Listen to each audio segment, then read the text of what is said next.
എല്ലാ മനുഷ്യർക്കും ജീവിതത്തോട് സ്നേഹമാണ്. ചില ആളുകൾ പറയും, എനിക്ക് മരിച്ചാൽ മതി, എന്തിനാണ് ഞാൻ ജീവിക്കുന്നത്, എൻ്റെ ജന്മം വെറുതെയാണ്. ഇങ്ങനെയൊക്കെ പറയുന്നത് വെറുതെയാണ്. കാരണം എല്ലാ മനുഷ്യരുടെ മനസ്സിലും ജീവിതത്തോട് സ്നേഹമാണ്.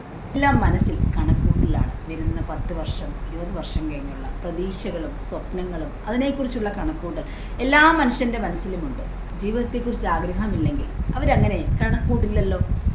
ഇന്ന് കുറേ പരാതിയാവാം, കുറേ പരിഭവമാകാം, കുറേ വെറുപ്പാകാം, കുറേ വഴക്കാകാം എന്നുള്ള ചിന്തയാണ് നമ്മുടെ എല്ലാ മനസ്സിലും. ഉദാഹരണത്തിന് ഏതെങ്കിലും ഒരു വ്യക്തിയോട് വളരെയേറെ പരിഭവവും പരാതിയും ഒക്കെ ജീവിതത്തെക്കുറിച്ച് പറയുന്ന ഒരു വ്യക്തിയോട് ഡോക്ടർ പറയുകയാണ്, നിങ്ങൾക്ക് 3 മാസം കൂടിയേ ആയുസുള്ളൂ. ആ നിമിഷം തൊട്ട് അയാളുടെ കാഴ്ചപ്പാട് മാറുകയാണ്. പിന്നെ അങ്ങോട്ട് ചിലപ്പോൾ അയാൾക്ക് നിസ്സാര കാര്യത്തിന് പിണങ്ങാനും പരിഭവം കാണിക്കാനും ഒന്നും ഒരു താല്പര്യവും ഉണ്ടാകില്ല. അയാൾ പ്രാധാന്യം കൊടുക്കുന്നത് ഏറ്റവും പ്രാധാന്യം അർഹിക്കുന്ന കാര്യങ്ങൾക്ക് മാത്രമായിരിക്കും. തൻ്റെ ജീവിതം എങ്ങനെ സന്തോഷകരമാക്കാം എന്ന് മാത്രമായിരിക്കും ആ വ്യക്തി ചിന്തിക്കുന്നത്. നിങ്ങളൊന്ന് ആലോചിച്ച് നോക്കുക.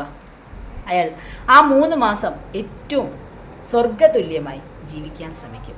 ജീവിതത്തെ നാം അറിഞ്ഞുകൊണ്ട് ജീവിക്കാത്തത് നമുക്ക് ജീവിക്കാൻ അറിയാഞ്ഞിട്ടല്ല, മറിച്ച് നമ്മുടെ മുന്നിൽ ജീവിതം ഇങ്ങനെ കിടക്കുകയല്ലേ, നമുക്ക് പിന്നീട് ജീവിക്കാം എന്നൊരു ചിന്ത നമ്മുടെ മനസ്സിലുള്ളത് കൊണ്ടാണ്.